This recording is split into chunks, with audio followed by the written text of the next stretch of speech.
This is the Sunday COMiX brunch. Christmas is over. The hangovers are real. We're going to be back in a minute after our introduction to talk about 2020. Get the tissues out. This is going to be a hard one. And here, Meredith was just telling me there's too many things in here, and now I see what she meant.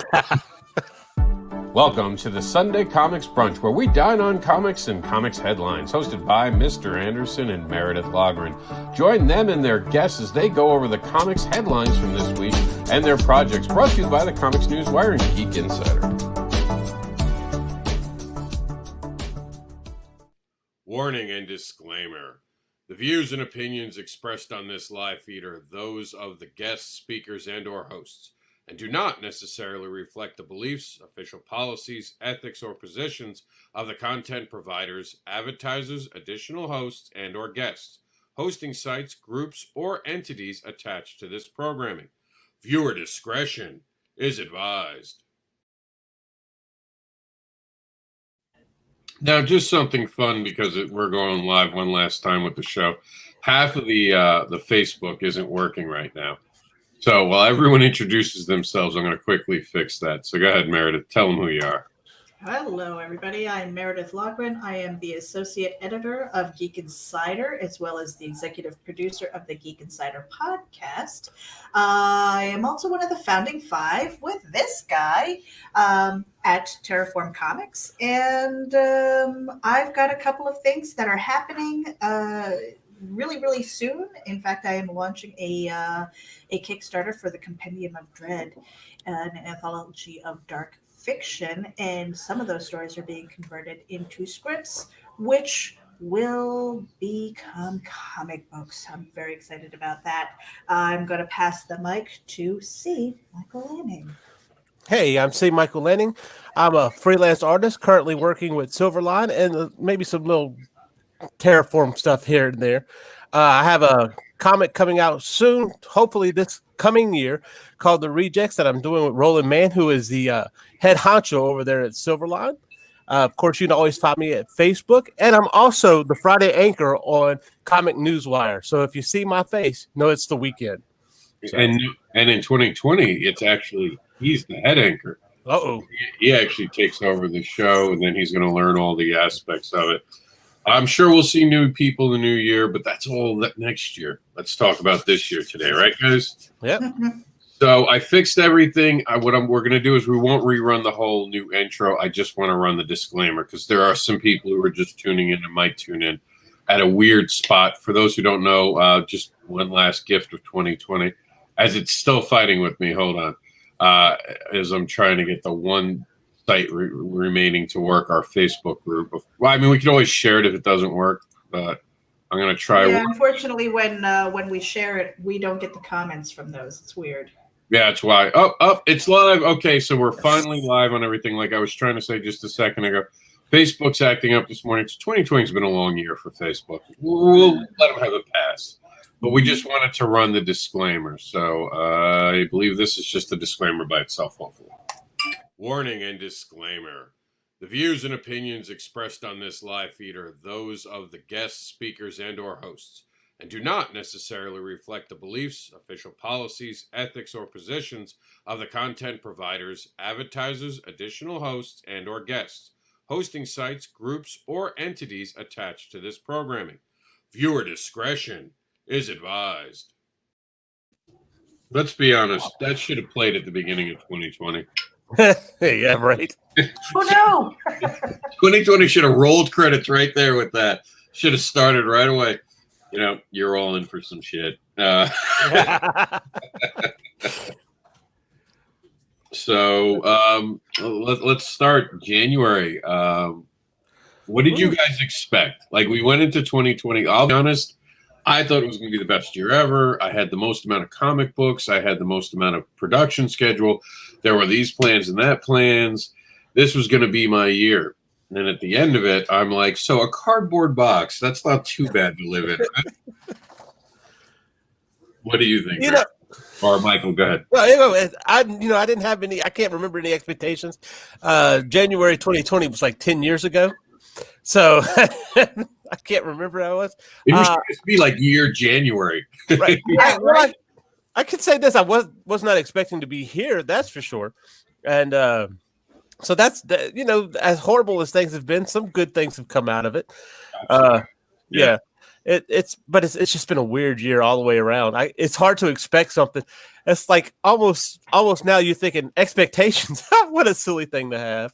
But I do want to stress this isn't going to be all bad. We're going to talk about I want to talk about good. I mean, Meredith just had fantastic news just recently. Mm-hmm. She did this great review of a product that we're going to talk about this Friday. Oh yeah, she also invited someone into their family. But the bigger news is the fact that we're kicking off the year this Friday with Freaky Friday. Rob, you're such a tease. This Friday, Freaky Friday, we're gonna see Meredith get freaky with the review, and we're gonna live on air. You know what's funny is that in my head I was originally thinking it's just gonna be the girls. I'm just gonna try and get the girls, and then I realized I didn't want to see Rob's sad eyes. Oh, being like, what do you mean I'm not right? What do you mean I'm not invited? Don't make you start 2021 on the bench. No, I do think that we have to stop calling things 20 from now on. It's just 21. That's we have to. After 2020, I don't want to hear 20 for an entire year. Right. 21, like it's not a $20 bill anymore. It's a $21 bill. I don't care. Let's just give wrong change the whole year. Take the hit, people. Take the hit. Yeah. Oh. Well, for me in January, I was with Geek Insider. We were looking at the convention schedule, what I could do in Florida, in and around Florida, as far as going out and reporting, as far as, making contacts and things like that. So, I mean, for me, it was more about content creation for Geek Insider, as well as building up our social media, building up podcasts and live casts, and really interviewing some really interesting people in all areas of entertainment. The fact that I'm here right now and I've got a comic book credit thanks to Luke Stone. I'm getting ready to send Rob the first 8 pages for Terraform Continuum. The fact that I'm in Terraform Continuum, it just blows my mind. I'm like, how the hell did I get here? But January was all about making sure that I was attending the con. So I was kind of in the orbit, it's weird. It's weird how that worked out. And I know that Rob is, it looked like he was chasing Jax around. I'm here. He just ran, and whenever he runs, I have to be ready to run right behind him. Rob, what about you? What was your January? I still had a radio program on, like a real radio program on like one of those satellite providers. Mm-hmm. It was internet. It was an internet one, kind of like IndieVolt does. And it was with the, oh crap, this is so horrible. I can't remember the name. It really was that long ago. It was something geek. And it wasn't Geek Insider, because it's all my mind can go to right now because I'm on the spot. Either way, it was a bittersweet moment because my actually I signed a contract to do it, not for money, of course, but just to terms and things like that. I tried to help build it, and there, the listens were slowly building, but the costs were horrible for the guy running it. Geek Radio, that's what it was. So yeah, the reason Geek Insider was him. So Geek Radio, and it was fun though. It taught me a lot. It taught me a lot about my voice and all that. So in January, like the second weekend, I had already recorded all my shows by the end of last year. So when I started January, it was already over.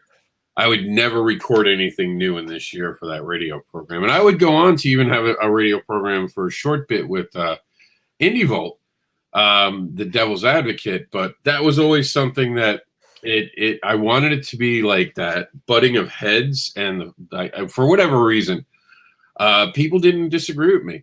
And I tried a couple topics, and I wasn't going to go for like abortion to start a fight. You know what I mean? Like I wasn't going to pick something just to start a fight. These were comic related things. And a lot of people got to give credit to Mason. He's one of those people who will debate me face to face. Most people won't. Like, most people don't want to be on video with me. And it became very clear during that show that people just didn't want to. Like, they would say things in the chat, and we'd be like, come on, come say that right now. And no one would show up. You know, JD was probably the biggest opposition I ever had on that show, realistically. Because the COMiX Gate one didn't really count because I didn't have a winner in the game. I thought both sides were stupid at points, and I thought both sides had made valid points at certain different points. So, and I did call out both sides on it, but ultimately JD was even like, "Well, I can take the opposition. We can just argue because he's from New York. You know, we're good at that." You know, like New Yorkers will look up and be like, "Hey, I'm bored. That sky, it's not really blue." Oh, what do you mean, son of a bitch? It is blue. And there goes the fight, just to fill boredom. But I kind of would have learned from the original radio program that I only wanted to do things that really made the effort and the energy in it. In January, I was kind of looking at the year like, what can I do next? And I had such big ideas. You know, I was gonna pass on the advocate thing. I was gonna breed someone to replace me. You know, I had all these things in my head because that was a lot I wanted to accomplish. And I was trying to build, at the very beginning of January, I was all still back to community. Oh, it's community. It's about the community. It's about building a community for people to come in and feel welcome in. And then things went bad in February. Yeah.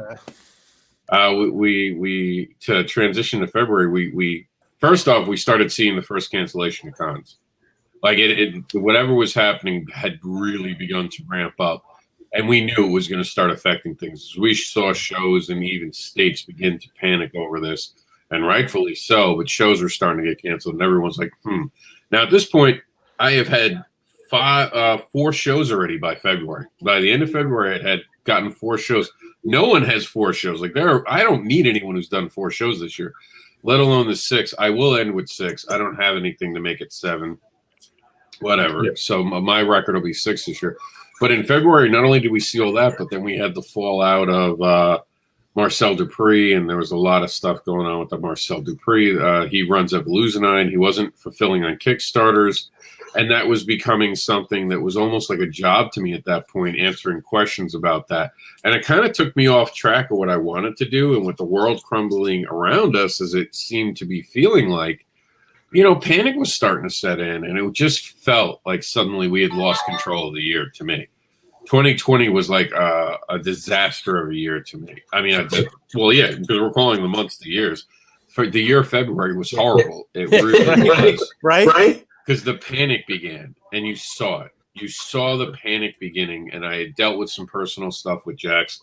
I don't really talk about it too much. I just found out that he had been put in the way of a semi-abusive relationship that wasn't his relationship, but he was directly involved with it. And it was nothing too toward, nothing sexual. I'm not saying that, but he was around things that weren't good for him. And we would deal with that problem throughout the year.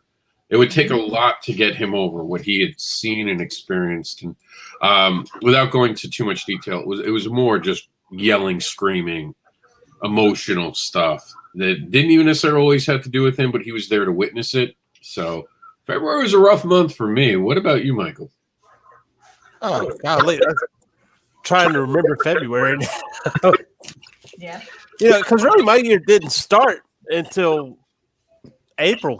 Honestly, it was just going through motions as it normally is, you know, practicing art and things of that nature, trying to do something with that. So, you know, February is just a gray beast anyway. So, yeah, I don't even remember February. That's just how bad it is. Well, I mean, that's not actually that uncommon if you think about it, because before February, times were still semi-normal. Yeah. You have to be watching the news, and a lot of people were discounting this as we can hold the line. We can hold the line. We had begun to lose Washington. Like, that was the whole thing, because Repop would cancel, would do C2E2, but cancel the beginning of March, because going into February, this was all starting to happen. The talk was Washington, the state, not the province, not the what do they call it? The district. not Yeah. Washington, but the state Washington had begun to already have problems, but it wasn't real yet. I'll be honest, at that point, we're all kind of like, it's the flu. What about you, Meredith? You remember February? Yes, that was February. That was the other. Was February. I got spanked in February. Yeah, that was actually in the middle of me dealing with all the stuff I had to be dealing with. And that was also when we found out that we had a predator amongst us in the community. And I'm not going to go into it because we spent too much time giving that guy free press. But it was a big blow to me. So, like I said, February was a pretty hard month for me. Actually, February kind of sours me for a little while, if I'm being honest. It really, like, because when you look up to someone and you find out that they not only didn't they live by their words, but they were doing the exact like, okay, it's good to give good advice, but then you find out the guy's a regular guy. You're like, okay, that's okay, right? Like, he's a regular guy. He gives good advice. He's good to have as a friend. But like someone who gives good advice, but then goes and does the exact opposite and actually hurts people. And at the point, I was getting a lot of the feedback because I was one of the few people who stood up against it. And it was really one of those moments where people didn't want me covering it because it was guy on girl stuff. And that sounds dirty, but it really wasn't. It was relationship stuff. Like, no one wants anyone in their bedroom. But the outcome was that he was using his position and his ability to be in comics and kind of offer these women something that he was never intending to give them. And it was a sad moment for me because I actually respected the person. And I did think they gave good advice. But then when I went back and read the advice, I kind of saw a narcissist I had never seen before. And sometimes you have that glass break and then suddenly you don't want to trust anyone. I just had the problem with Jax. And I forgot until you held up that sign, Meredith. That thing that was right when it broke. Believe it or not, you might not know this, but I found out weeks before I covered it, and I was talking to other sites about how to handle it because a lot of people were afraid of getting sued, and a lot of people were afraid to even talk about it on air. I was one of the few people who was like, I don't care. We're going to talk about this because it's real, and I did. And there are, to this date, people who don't like me now, and there are people who don't trust me now because I dare call someone out who is being toxic and abusive. I'm happy that anyone who thinks that's a bad thing stop following me. That mystifies me. I mean, to speak plainly and then be disliked for it. It's not like you're attacky or anything like that. You're like, point A, point B, point C. It's really not about the feels, Yeah, and I'm like a dog with a bone. I don't let it go. Yeah. But and I would keep that throughout March, April, and May as a running theme for a while. And I think what actually just happened is I kind of was like, okay, I'm beating a dead horse. Like no one cares. And it was sad. And that was actually what believe it or not, we were called indie advocates at this point. It was what happens in those months that almost makes me stop doing the site. Like, I really was disenfranchised with the indie, INDIE. Die is in there because every other creator expects you to die when they trample you and sell you the way to make money. That's indie to me. That's really what. Buy my book, I'll tell you how to succeed, but then, I'll do whatever I want to make sure you don't. And I started to see, and it was funny, that cracked a hole in something that I knew was there that I did not want to look at ever. And when the hole was there, I had to stick my head in to look for the truth. And then I saw it all. And I saw all these people for who they were. And people were telling it, like, it was just an overwhelming amount of like stuff I didn't even talk about. I found out about people and how there's this group trying to do this to these creators. And of course, we're gearing up into a political thing. We haven't even talked about that. Presidential race is going on at this point. So now everyone's like, my team's going to rule the world. And most of us are just like, oh, fuck, not this shit, right? Like, can we just get to the elections and not have all the bullshit? Nope, that already had begun. It had already begun, and people were finger pointing. Like, you go back to February, already it was Trump's a racist. Oh, this, and that. And then the other side is, oh, you just don't know what you're talking about. You're all snowflakes. And it just began. It began getting real ugly. You saw friends fighting against each other. And you guys ever seen that? Two people you know are really cool people. I have people on all sides. I don't play politics as a game or anything like that. So I don't care what anyone is. I'll see this friend who's a really respectful guy to me, and this friend who's a really respectful guy to me, talking to each other in a way where you start to doubt that either one of them really are as good a person as you thought they were, because they're just going like, you know, to bring up the 90s term, they're just flaming each other. Like not trying to hear each other, not trying to talk to each other. That was my, like, February really sucked for me. It was the shortest month, but the most painful month almost for me. There were a couple that got a little harder, but that one was pretty bad. And I also was one of the few people who saw the lockdown coming. I knew it was coming. I was telling everyone they're gonna fucking do it. We're gonna be stuck at home, and I'm like, might be the right thing. Let's hope it beats it, but this is gonna suck. We're gonna lose all cons. I didn't say it on air at that point. I was nervous. Back then, we were still doing the news, but it was under a different tag. I think it was Indie News back then. It wasn't what we are now, CNW. So I don't know. I'm talking too much. I feel insecure now. Who's not? There was a lot of stuff that happened. You know, I mean, I'll leave it at that. Michael, what were you gonna say? See, I'm new to this, so I didn't see all this stuff unfolding. I kind of came in on the back end, so I only kind of heard bits and pieces of it here. So I really have, you know, earlier this year it was just same, go to work on art, and go to work. That's how it really was for me. So, well, March, but yeah, everything. March was the month where we realized they March 13th. I'll never forget the date. It's the day we cut off international travel. It was the first time in American history outside of a war where we were limiting travel outside of the United States. It was the first time certain states weren't going to allow travel between each other. That was new.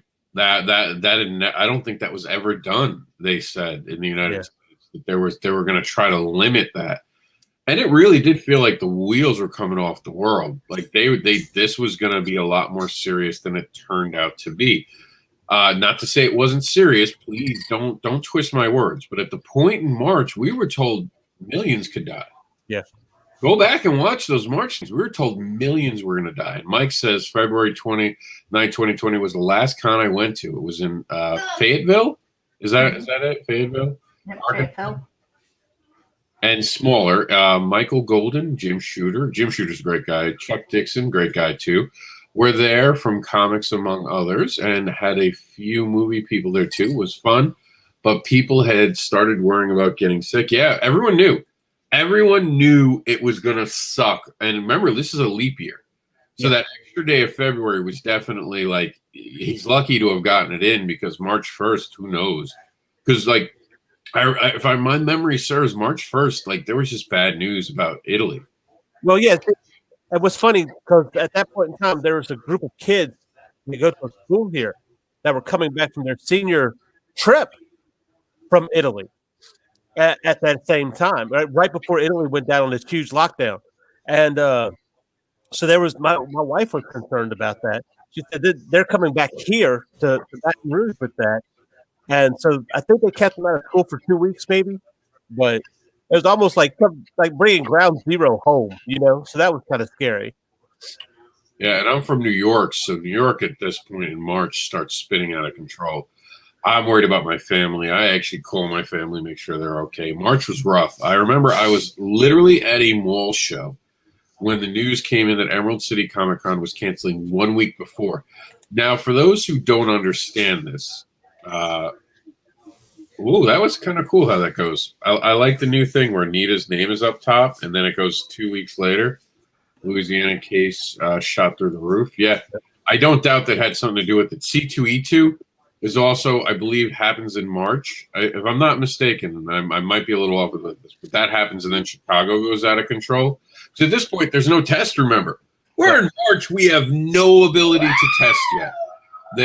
And Emerald City had just closed its doors 1 week before. And for people who don't know why that's so significant, This is the first big convention closed. People have already sent their stuff because they shut it down on Sunday morning. And I remember because I'd slept in my car for that night, and I woke up and because I wanted to save money on hotels because January shows are always bad, and it's Florida, it shouldn't have been cold. And ironically, it was a cold ass fucking night. It was like it was over in Orlando, and it was like it was last night. It was like 40 degrees. I'm like, ugh. Luckily, I'm big and fat. I survived. If I was any thinner, I would have died, kids.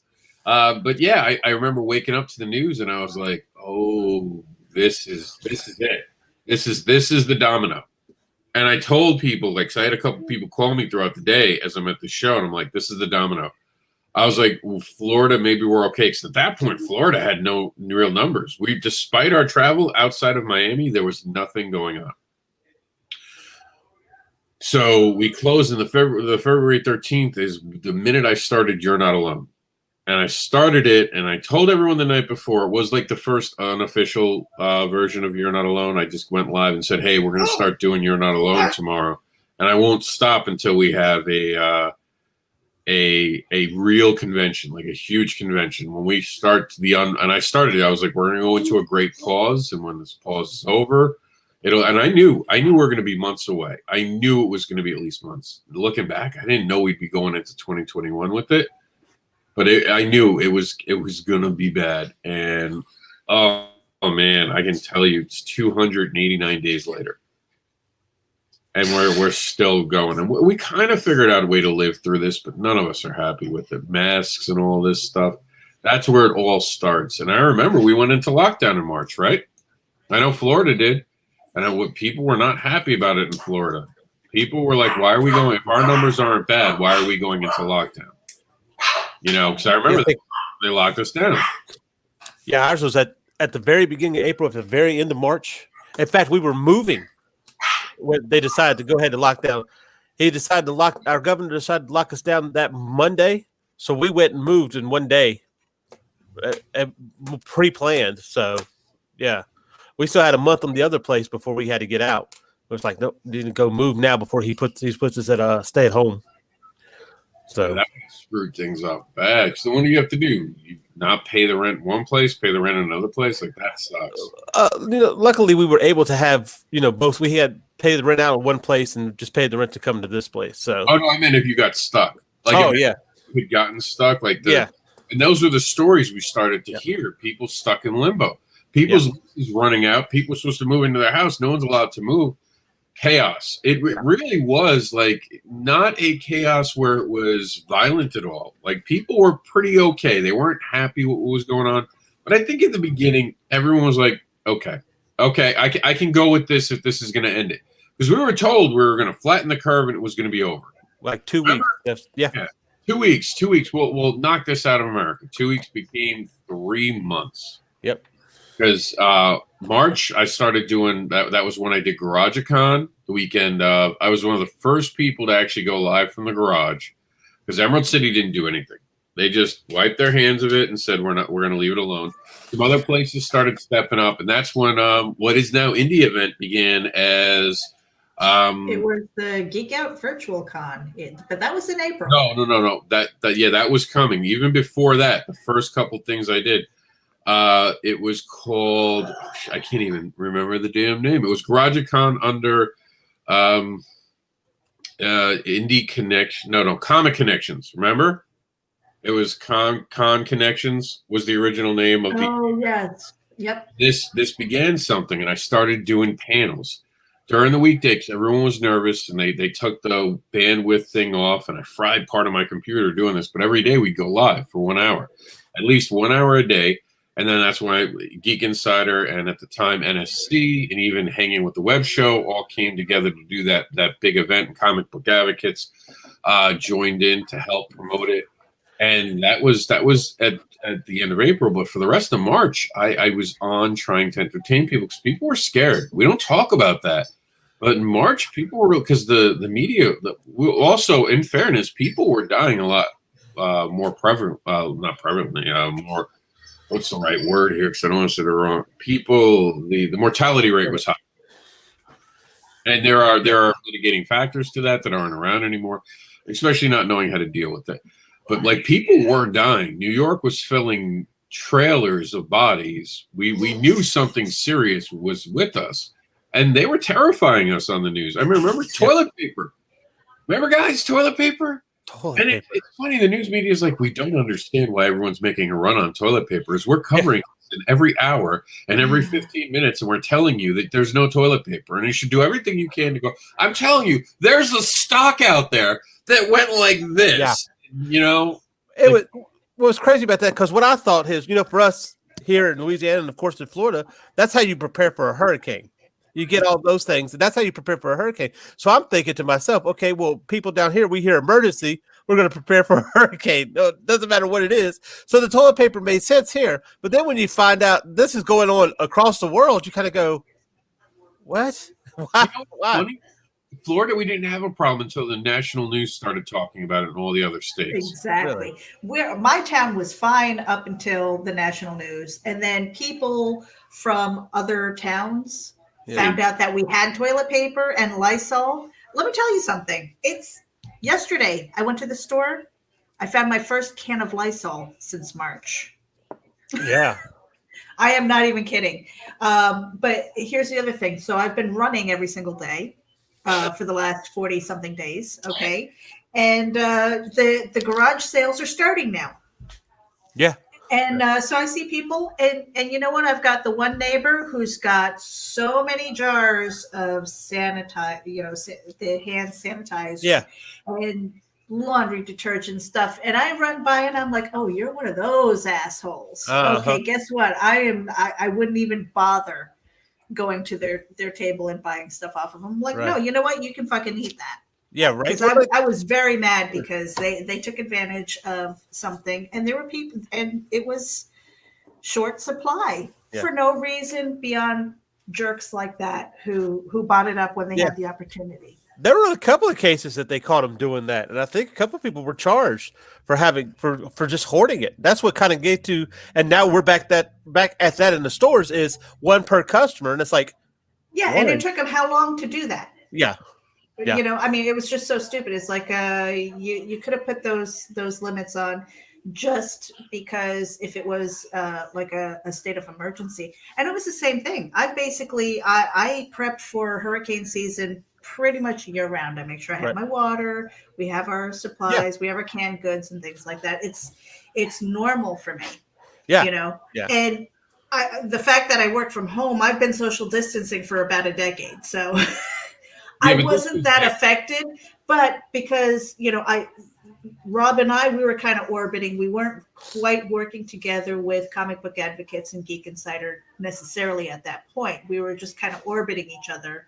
And, I saw what he was doing and I'm like, I should probably step up too, because I don't feel so emotionally affected, but a lot of my friends are because they are not used to not hopping on the train or commuting, not being in the cubicle and having their people around them, you know? So this felt like, okay, let me do my part to just say, you guys are going to be okay if you need to reach out. I didn't do the Yana thing, but it was just being present and letting them know you're going to make it.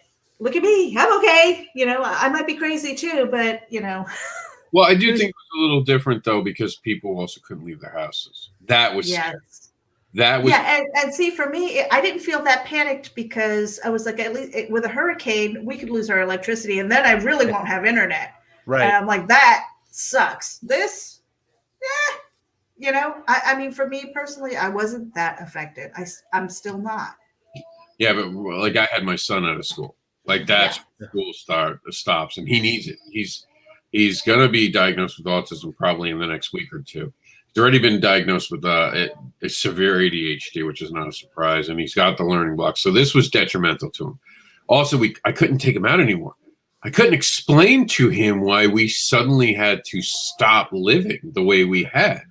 The most we were allowed to do was walk around our neighborhood, and you were looking at people like, these people are going to make my family sick. And there's The only time I got panicked was when I was around other people. And the whole time, my sister worked through this. My poor sister had to go through it. So I took her to work all the time. Imagine having to be one of those essential workers. Remember in March, we found out stock market people aren't so essential. We found out all these corporate positions weren't essential anymore. You know, and it was the people who we always looked down on, and I didn't, but retail, the people who work at Dunkin' Donuts, all those people who keep giving us our food, keeping us from going hungry, were essential. And I hope you all remember that on the other side of this. When someone gets your order wrong, just fucking tell them it was wrong and ask nicely to have it fixed. Don't Fuck, forget. you're an asshole. Nah, as soon as things hit, you know, I've seen cool again. You see it on the thing. These people who like freaking out, like what it was is we're emotionally crippled. Like, I mean, I'm going to put something new out there and I won't spoil it. If you haven't seen Wonder Woman right now, don't worry, I'm not going to spoil it for you. But a lot of people are pantsing Wonder Woman right now, and it's because it's a really thoughtful conversation, and there's a lot of deepness to that. And if you just went in to see people get punched, you were going to be disappointed. Agreed. Completely agreed. This was a mind movie. You had to understand what the writer was doing. There are problems with it. Yep. But this is when we start realizing in March how crippled people have become because of the internet and their little groups of echo chambers and shit. Because one of the first couple events we try to do, you see little fights starting already, Meredith, as we're doing the CyberCon and all that. People kind of snipping at each other during these things because of different ideologies. And as hosts, we had to kind of put it to bed. We had to be like, we're not going to talk about politics because everyone wanted to talk politics. They want to be angry. And at this point, people are going insane on social media in March and attacking each other. April, to me, as we move into April's a blur. I don't remember much about April except going live all the freaking time and teaching Jax. I became Jax's teacher. We would wake up and it'd be a fight. Every day was a fight because he wouldn't sit in his chair. He had to use a computer that sucked. I finally moved him to the tablet within a couple of weeks. They gave me access to it. But at first, I couldn't get access, and they didn't understand why. And it was a code on there. It was something on their end. They hadn't given me the right thing or something like that. We fixed it together.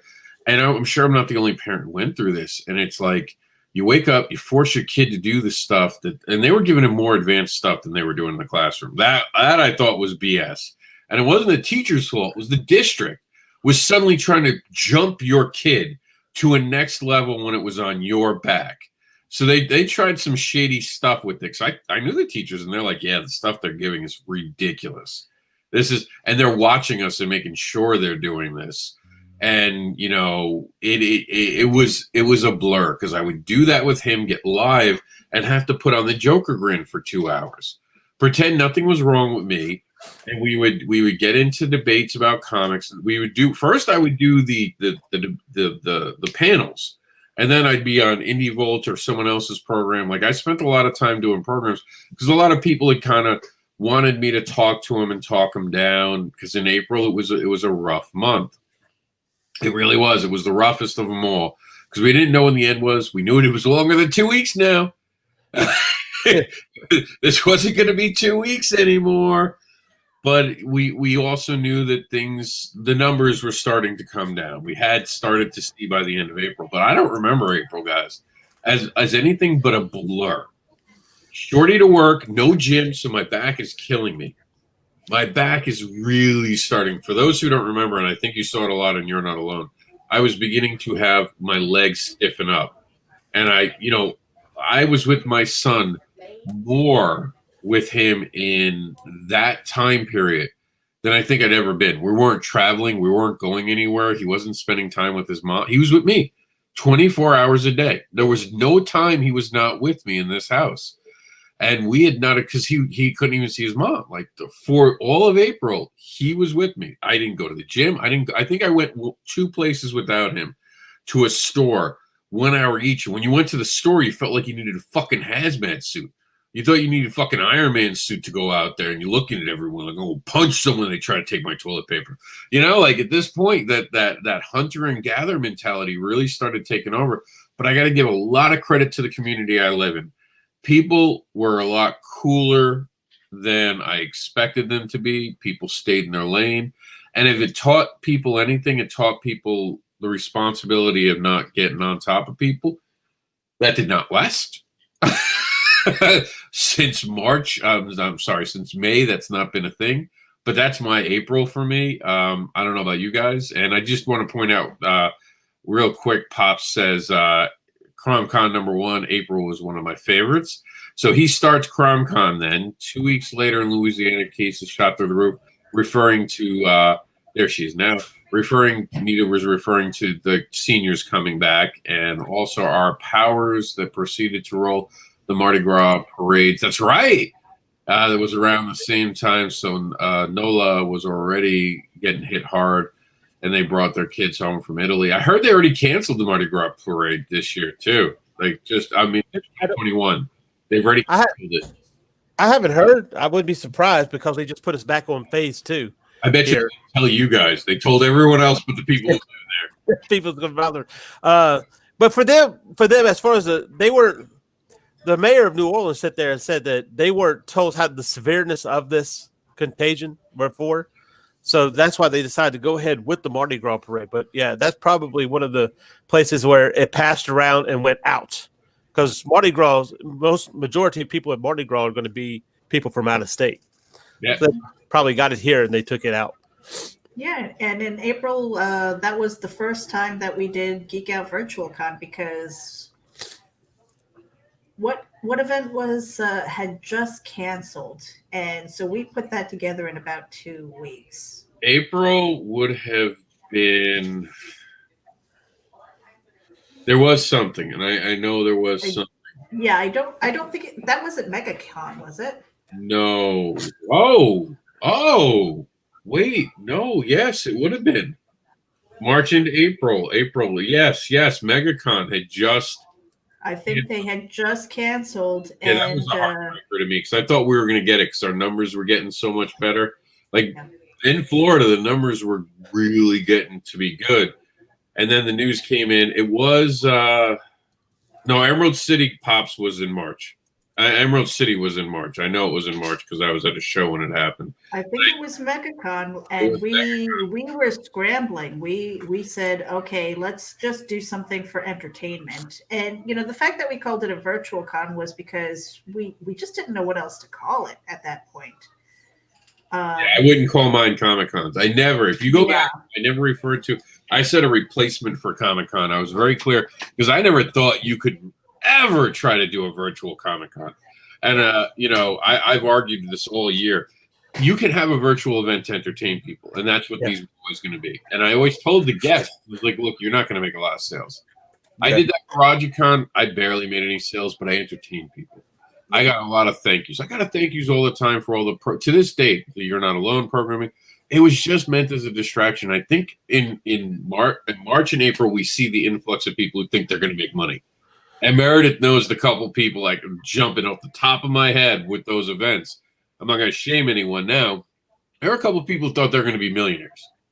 There are even people who suddenly were like, oh, why doesn't anyone go online and do something? And we're people like Geek Insider and Comic Book Advocates who've been in the space the whole time. I mean, at that point, we literally called ourselves the online comic book Comic-Con for indie advocates because we were an online convention of sorts.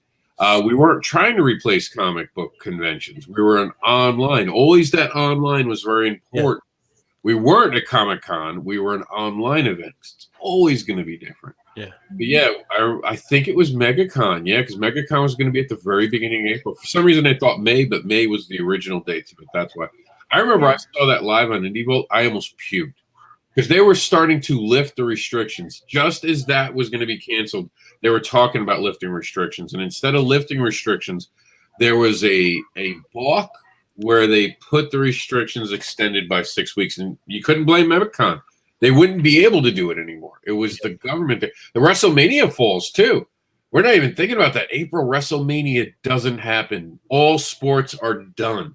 Yeah. Mm-hmm. They don't even know if they're going to be able to film any more WWE in April because of all the new mandates coming from the CDC and the federal government. Like, it looks like we're going to be stuck watching Netflix. That's it. Yeah. Yeah, absolutely. And you had the warnings. Remember the warnings that we're going to lose our internet? They can't handle the pressure. Your internet Oh, yeah. provider won't be No, able to continue. If that happened, you probably see revolution. Yeah, right. Seriously. Right. People would have been out of their fucking minds. They would have been like literally, tearing out their hair and stuff like that. Yeah. By April, I've gone through 2 series already. On top of the shit I was doing, I still had time for 2 series because you didn't have anywhere to go. You were in your fucking house all the time. And I'm okay being in my house, Meredith. Like, I'm like you. But there are some moments where you just want to go for a drive. I remember going to pay rent was exciting. I've never been excited to pay rent before. We're like driving, like, I'm 3 miles from my house. I'll be those 4. And I'm someone who's gone all the way to New York driving, and here I am, like 5 miles. Oh shit, I'm a badass. Coppers can't stop me. I got reasons to be out. But see, I remember when all the digital Comic-Cons were coming up, and then there were the articles, well, is this the way of the future, the cons of the future? I said, there's absolutely no way that it could be. Because everyone thought there was going to be money. They all thought this was going to be, I can make money without renting a place, and this is going to be awesome. You had groups, and I'm being nice. You got groups out there who are like, oh my God, we're going to figure out a way to make money. And then there's this site that called OnlyFans really started to make money. Yeah, well. There are a lot of cosplayers. They cornered a market there. So. It wasn't meant for them, but there are a lot of cosplayers out there who are like, listen, I do this for the passion of the characters. Went from that to, you want to see what's under here? Yeah. Let me show you. Oh, I'm Storm. Right. If I was 30 years younger, I might have considered something like that. But I tried it. My OnlyFans actually charged me money. Please, Rob, put your clothes back on. I got fined by the FCC. We will get to, I believe, it was August, Nipplegate. Yes. But here's the funny thing. A lot of people have gone on here, and so many people. You see it all the time. It's like snake oilmen, salesmen. They go out there and they see an opportunity and they're like, oh, we're going to make so much money from this. And you don't realize that advocacy is really not about making money. It's about networking. It's about building those friendships and things to take you to the next level, wherever that might be. And it's so funny because, and sad that people will say, they'll put up a Udemy or whatever, and to teach you how to market yourself. It's like, dude, you only have like 100 followers on Facebook. What am I going to learn from you? In fairness, those guys could be teaching, but I think the biggest thing that a lot of people didn't realize, and I think me and Meredith talked about a lot, they realized how disconnected people were from their fans. Like how literally, like every one of these people who set things up, there are a few out there who understand their fan base and have been okay the whole time because they have built their fan base. Like for me, I've had Cat Dad and Supermom be successful in April. So I was able to connect with my fan base in a new way, with something brand new. So it was pretty, there was ways to do things, but for the most part, like they'd gotten so used to just throwing these events and expecting people to throw money at them, they forgot to entertain their fans. And a lot of these earlier ones, like you're saying, it was like, oh, I can do this because everyone else is doing it. And there was just a wave. I saw all these shows. Oh, we're the best comic book show ever. Welcome to episode 1. And you're like, how could you be the best ever if you've never done this before? And let us not forget how many shows were like this. Hi, everybody. I'm going to be doing a show. I'm going to be talking about comics. I'm going to have a guest. This is my guest right here. Everyone's here. What do you guys think? Yeah. What do you think? And then just. So, comics, man. Like he just disappears for a while, and then you'd have 3 people, and then it was like people getting stoned and drunk, even worse. Like they were like, "Oh man, I'm getting stoned." You know what? Yeah, and they didn't care to make a good presentation. They were slouching in their chairs. They didn't care. It was boring. Well, they see all those YouTube millionaires and everything, and they think, "Oh, I just get on YouTube, I make a video that gets 1,000 whatever subscribers, or I just need one video to trend." Yeah, that's it. But you don't realize some of these people have been around that are making that money now. Been around for 10 years almost. Yes. And they've been putting out content. Yeah, and a lot of people forgot you're talking about comics. That's a niche market that's very hard to connect. A lot of comic book fans, they don't want to sit around and watch us talk about comics. Yeah, it doesn't happen. That's what you don't understand about your fan base. Those panels we did were for fellow creators. The fans, this is the show for fans, where we shit talk and we're having fun. And this is why this one is the more popular one, with the especially rewatches that we do right now. The news, we kind of started it as a colder thing and have adapted it to be more lively because people wanted that. We started very cold and people were like, I like the idea, but it's not worth watching. And that's kind of what you want to hear. You want the permission of the audience. But you had so many people show up and just, I'm going to do this and I'm going to be the best. And man, being the best takes so much energy and effort. You just don't show up. There are tag teams that fail in wrestling because they show up and say they're going to be the best. Best is earned. I was going to say, Pops Van Zandt says, I resemble those remarks as far as, maybe being one of those first live streamers. Here's the difference, Pops. You have grown as a live streamer. You are knowledgeable about comics. You are an advocate for people. And, nobody comes out of the gate perfect. Nobody comes out of the gate knowing how to do this well. But when you are open to the feedback and you change and you make your show better, I mean, to see that progress is amazing. There are some people who are still doing the, go ahead, Rob, do the example again. There's still people after a year. Hi, I'm here. Exactly. And you have to understand, and people don't really get this. The internet is so fucking huge, no one owns it. And I love the internet for that. And I said it this year, I've traded out probably 1,000 people. If you look at my friend count, it doesn't seem that way, but I've removed hundreds of people for content, the way they've treated people. And it's not that I block them. I don't block people, but I don't want to be friends with someone who's a nasty son of a bitch for no reason. I don't want to be friends with someone who starts off their day, oh, let's see how many snowflakes I can offend with saying this. No, I'm done. If you don't follow this, then you can't be friends with me. Thank you for the advice. Click, we're not friends anymore. No one will tell me what I have to do to be your friend. Yeah, that's what I saw. One comic writer made a statement about they like to go on Twitter just so they could get mad. Really? I do have a troll Twitter account, but Help. We're trying to get Meredith help. We've put her in the Trolls Anonymous. Because true, Meredith thinks it's fun, but I always can tell when she's been doing it because she comes back. No, I'm good. I'm tweaking right now. I'm tweaking. Why are people so stupid? I'm okay. Everything's fine. Why do you ask, Rob? Yeah, I do that for fun. I do, because everywhere else I try to keep that an even keel so that people don't know that I'm raging inside. Because honestly, if you go to my social media and you know which way I'm leaning or how I feel about certain things, and I'm talking beyond myself, because I'll share my personal feels, but what's going on in the world, I try not to. And so if you know which way I'm leaning, I'm doing it wrong. That's why I have the troll account, because then I can misbehave.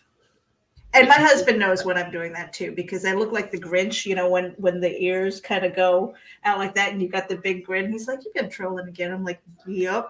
Well, I always try to, when I say something that I wouldn't say, I'm not very controversial, but if I say something that people have taken issue with, I try to talk to them first. And sometimes you can, a soft word turns away wrath.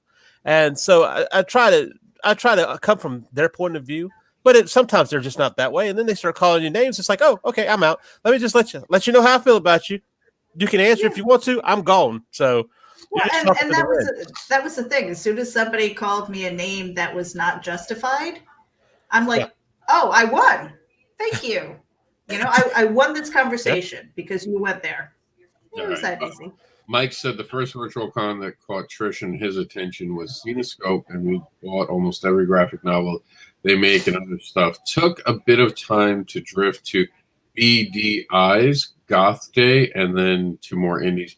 And a lot of it too, like, Zenoscope, they had the pulling, and you saw it. April and May is definitely, as we transition to May, was definitely when the bigger companies were beginning to try this. A lot of them didn't find success. You had Source Point Press basically selling everything, including the kitchen sink. And it was a joke that they had done at one point. They brought a kitchen sink in. Everyone tried. Everyone tried. Because, what we don't talk about is the comic book industry was on pause at this point. Literally pause, pencils down for a lot of them. The independent creators were still trying to create, but no one knew if they should be kickstarting. I know there was a whole controversy between March and April where people like, are we allowed to take money from people who are suffering right now? And it was even I debated that. Like, is this okay? Is it okay to ask for money right now? We had gotten our one and only stimulus check at some point during this fiasco of April and May, and people did have money, but it was a weird time, but people were still trying to make it because we didn't have cons. A lot of people don't realize this. Behind the scenes, we were losing cons, but also losing the money for tables and hotels and flights and rental cars, and the companies weren't forthcoming. To this point, they gave you credits that were going to expire in 6 months, and you had to fight with them to try to get they've extended. I've lost money at Priceline, and at this point, I don't know if I'll ever do business with Priceline in an advanced way. I might do it like the night before or night of just to get a good deal because it's the night of, but it makes me nervous, and it really does. And I know they're going through shit, but so are we. And you get the cons who are holding on to money. Oh, we thank you for letting us keep the money for next year and you'll have a table. It's like, whoa. Well, it's like someone going in your wallet, taking your money, and they'll thank you for your contribution. I'll see you next year. And there was some shady stuff beginning to happen, and it became the standard that you had one or two different cons. The one that refunded everyone, the other one who wanted to keep your money and wouldn't answer your emails. And as I said this on You're Not Alone last night, as a comic book creator, you had to deal with these relationships very carefully. You didn't want to, I'm telling you, there are people who will never be at MegaCon. Just an example, I don't think MegaCon did this, but using MegaCon, there will be people who won't be at MegaCon for the way that they got emails sent to them. Emerald City, C2E2, Tampa Bay, because people were lashing out at a business, and you had to be smart about it. And I told people, be smart.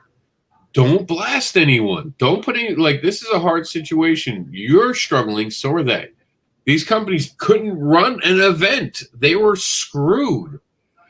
But there is one different thing. No creator got a bailout. You couldn't claim being a creator, an independent creator, unless you had gotten paid gigs that were like actual paid slips, like you were a graphic designer. You could get money because you're not making money with graphic designing. But if you're just a comic book creator, to them, it's not a real business yet. Doesn't matter how much you make. It's almost, and I had friends who had been doing their taxes and showing what they were making and saying I couldn't make it, and then the government was kind of like, well, how do we quantify that? Because you have different numbers for different months. If you were to look at it, because you had to break it down what you were missing in that month and stuff. It was insanity. It was hoop after hoop. So many creators have suffered this year. Some of them now do Uber Eats, and all that stuff. And this is when it got bad. I think May was the turning point of the industry seeing its worst moment of the year was May to me. And May was also the complicated month that we were supposed to be being set free, and we never were. They kept moving the deadline. Memorial Day came and went, and we went into June and still weren't fully allowed to go out yet. I think the end of May, early June is when gyms came back. But May to me was just another month in captivity. It really was. And the online events were now being absolutely dragged over the coals. I think I stopped doing all online events in May. And I let Geek Insider take over, and I said I'd help them. I didn't want anything to do with them anymore because people weren't respecting them. And I saw it. I saw it before everyone else, and I said, nope, people don't want that. They want content. And that's why I started with content shows. I had been on some Indie Vault shows at that point to help out Varian because Varian got sick at this point, and he would struggle through the rest of the summer. If poor Varian had a lot of medical stuff. So I'd been on Indie Vault for a little bit of time. From May on, I was almost a regular because I was trying to fill in for Varian, who wasn't feeling very well. Poor guy. I'm glad to see he's doing better now at the end of the year, but he had a tough go. But I remember being online, and half the shows I'd yell at people for spreading stuff that wasn't true. I'd go on and someone would try to be playful in a hazmat suit. And I'm like, don't do that. Don't bring that into this moment. This is a moment for people to breathe and talk and be okay and be cool. Don't drag in real shit. Don't drag politics in. Don't drag those things you don't need into this. So that was my May that I remember. How about you, Michael? I guess you could say May. I didn't have that bad of an experience. I'd had it's kind of weird because the previous May, I'll kind of go back when I had taken my portfolio around to a Comic-Con. One of the artists I talked to said, "Oh, well, you'll be doing professional within a year." And come to a year in May, and I was contacted by Roland Mann over there at Silverline, who's like, "Hey, I saw something. Do you do any sequential art?" And I was like, "Yeah," and I showed him something, and so I kind of got adopted into Silverline, and from there, it's just kind of been a, roll down the hill, or not up, downhill, uphill, whatever you want to say, into all of this where I'm at here now. So that's kind of when it started. And if it wasn't for that, I wouldn't be where I am. Since it's kind of like, I was out of a job for maybe a week and a half. We went back to work because we were considered essential. So I hate to talk about how well it went, considering how bad it's been for so many people. But we need to celebrate those good moments to remind us that in this year, good can still happen. Those are so because we're sitting here bitching about things and venting about them, but we want the good too. Absolutely say, hey, some things went right this year to remind us that even in our darkest days, there was still light that came from it. Mm-hmm. Well, yeah, and that's the thing. So when I had gotten contacted by Roland, I kind of went and had to go check him out to go research because I'd already been with. They'll constantly tell you in like drawing groups and stuff like that, don't do anything for free and da. And I'd collaborated with the writer. He kind of disappeared on me doing his stuff. He'd throw all these ideas at me, said, okay, well, throw me a script. Oh, okay. And then that's it. Never heard from him again.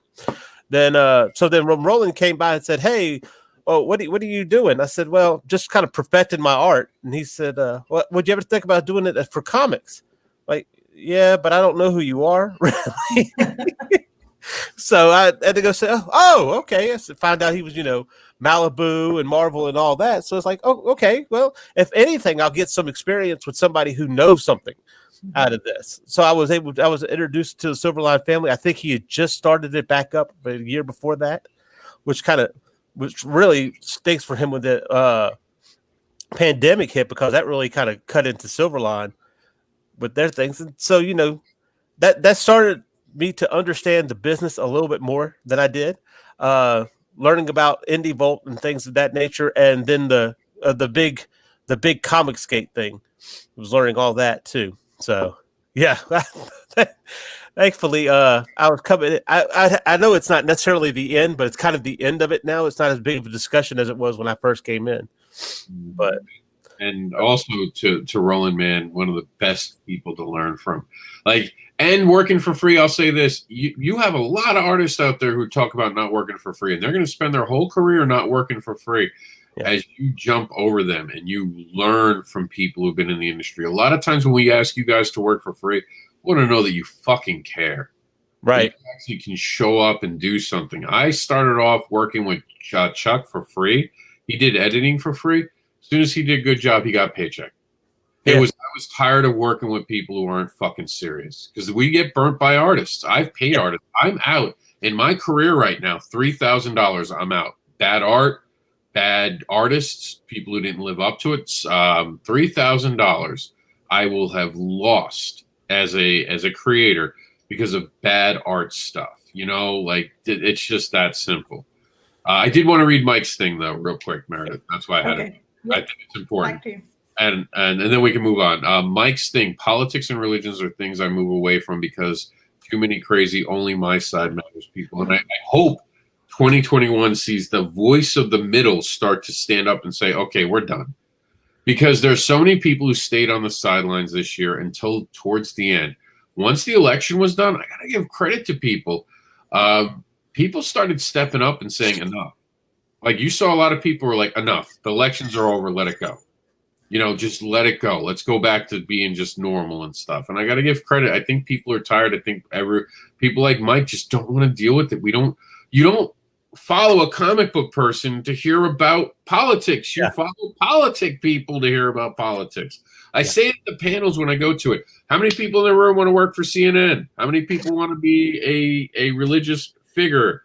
How many people in here want to be a sportscaster? And then you see no one really raise their hands. And I'm like, then don't do that on your social media. Yeah. Don't talk about politics. Don't talk about religion, and limit your talk about sports. You're going to aggravate your fan base. And sometimes you get a toxic fan base that you have to worry about as well. I have had people who were my fans that I had to remove because of the way they interacted with other people. Understand, you have to lose one fan to protect 10. You lose one fan. It's just that simple. You have to make it so. You don't want someone. We have a joker coming in from YouTube trying to say stuff on these videos lately. We're not going to give you time of day, asshole. Keep typing away. We're just going to ignore your ass. I'm very good at that. Go ahead, Meredith, you're up. Well, I think that was around the time where I had committed to making a comic book, where I said, I'm going to learn this process and step in here because, Rob, I think it was you. We were having this conversation about something that we were going to launch. And I said, I don't do comic books, right? And you're like, yeah, but you're an advocate for comics. That's good enough for me. And I was just like, okay. So I went in and I started interviewing people, learning the process, and it hit all the markers that I wanted to do ever since I was a kid. I love being around creative people. I love art. I love writing, and just kind of putting all of this together. And at that point, that's when I launched the Comic Noob. Yep. And then also Terraform was beginning in May. We were starting the conversations with that. Yeah.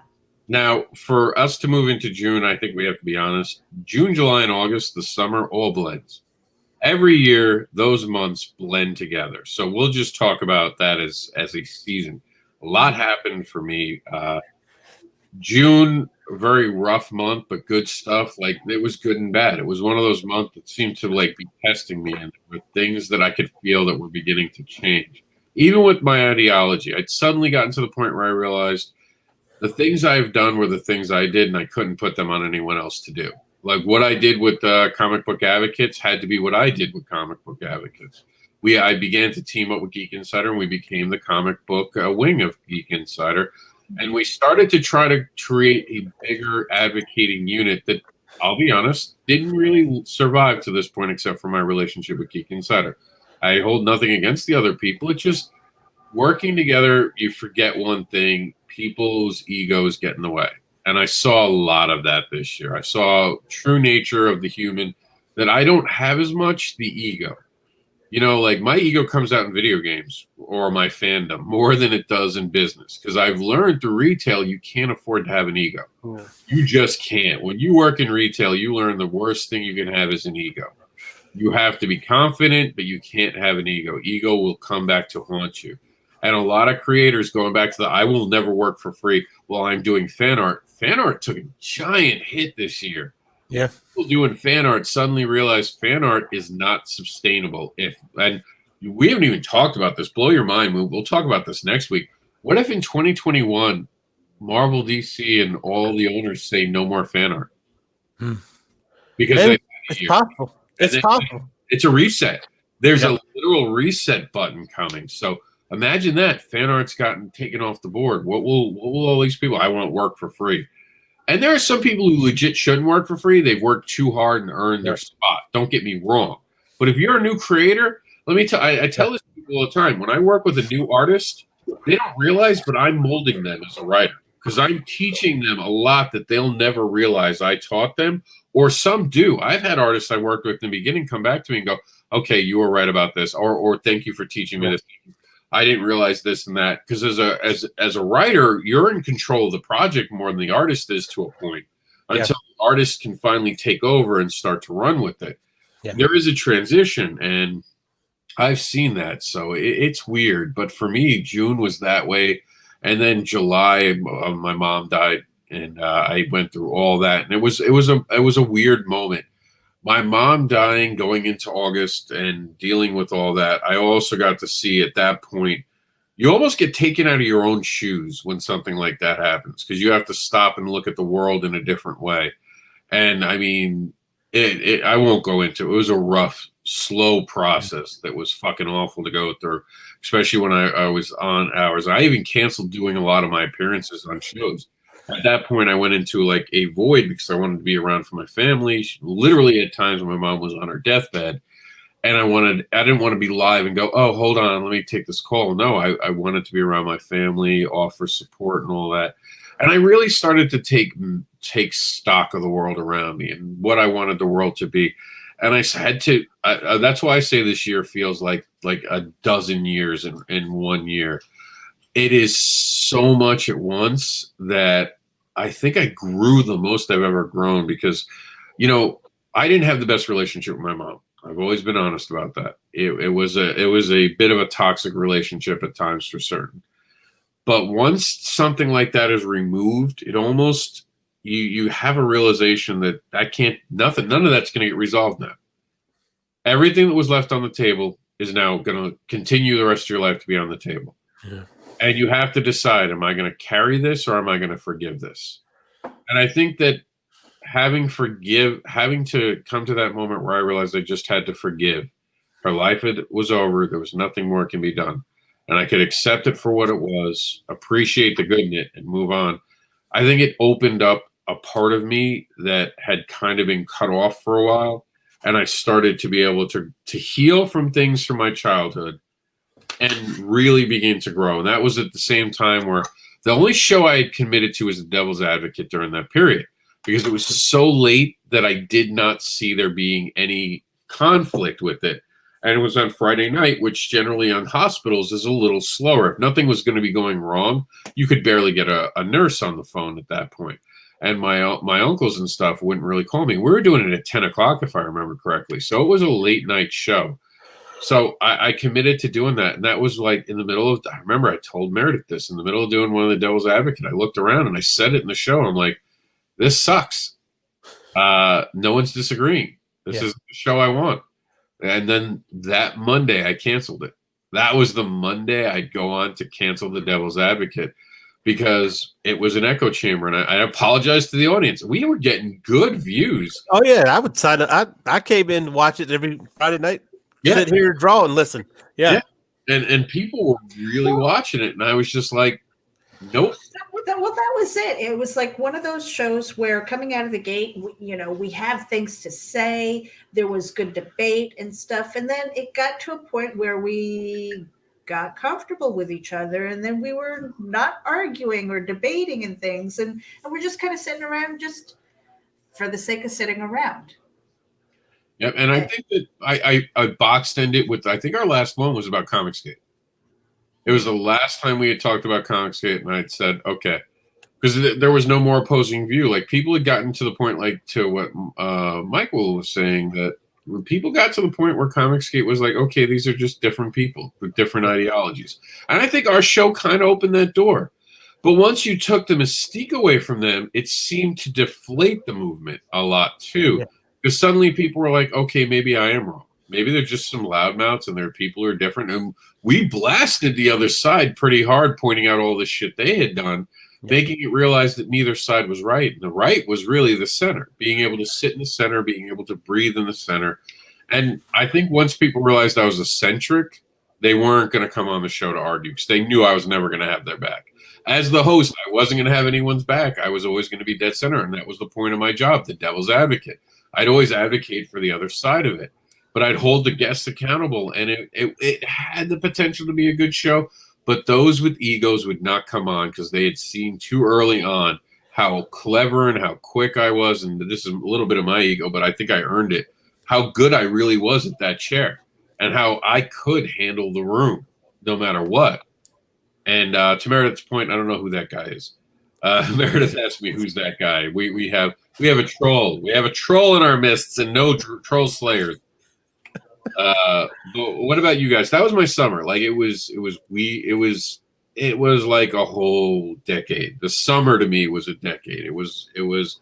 I would come out of the summer completely different than I entered it, and I can't explain it anymore. It was like that Doctor Who moment where I regenerated by the end of it. And there are core things that I will always be who I am, like Doctor Who, but there's a definite different look of everything, and how we came out of it. So, how about you, Michael? How was your summer?